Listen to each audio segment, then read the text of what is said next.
үчүн кесипке үйрөтүүчү акысыз курстар ачылды. Бул демилге мамлекет тарабынан уюштурулууда. Курста окуп жатканда стипендия жана сертификат берилет экен. Ал өлкө ичинен эле эмес, Орусия жана Казакстанга жарай турганы айтылууда. Мына быйылкы жылды жыйынтадык жакында 2220 адамды биз ушу учетто турган жарандардан окутуп чыктык. Бүгүнкү күнгө дагы сертификат берип, ал дагы сертификат Россия менен Казакстанга жарактуу.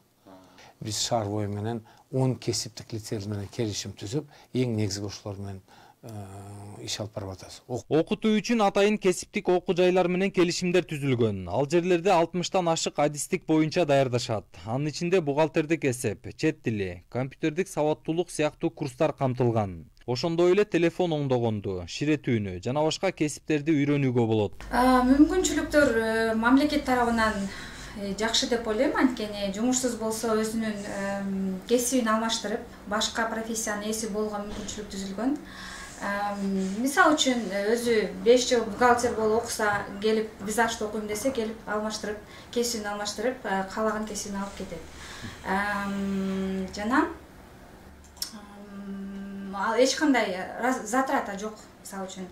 Динара Ильясова мында келгенде 1 айдын жүзү болуп калды. Ал учурда тырмак жасоону үйрөнүп жатат. Дагы 1 ай окуса, колуна сертификат алат. Анан көксөгөнүн ишке ашырып, жумушка орношом деп турат. Уже окуганыңыз канча болуп калды? 1 ай болду элек, 2-3 күндөн кийин уже 1 ай болду. 1 ай болоюн деп калды. Жарымдап калган турбайсызбы? Ооба, жарымдап калдык. Уже өзүңүзгө ишеним пайда болуп калдыбы? Бир аз пайда болду. Ушул ишти алып кетем деп. Ооба. Кызыгуу пайда болду. Ошондой.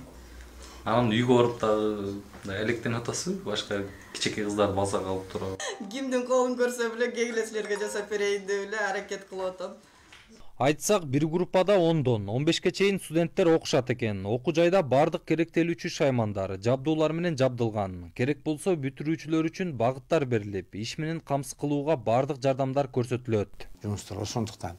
Анан пайызы ушу орточосун айтайын, потому что алмашылып турат, квартал сайын алмашып турат, жыл сайын ошо орточосу 65-70% жакын биз орноштурабыз.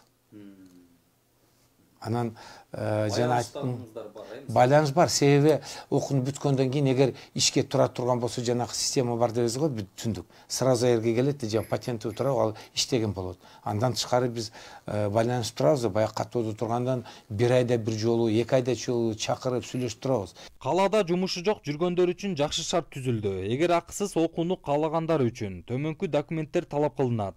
Паспорт, билими тууралуу документ, эмгек китепчеси, эгер болсо.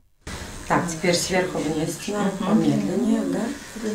Снимайте здесь потихоньку.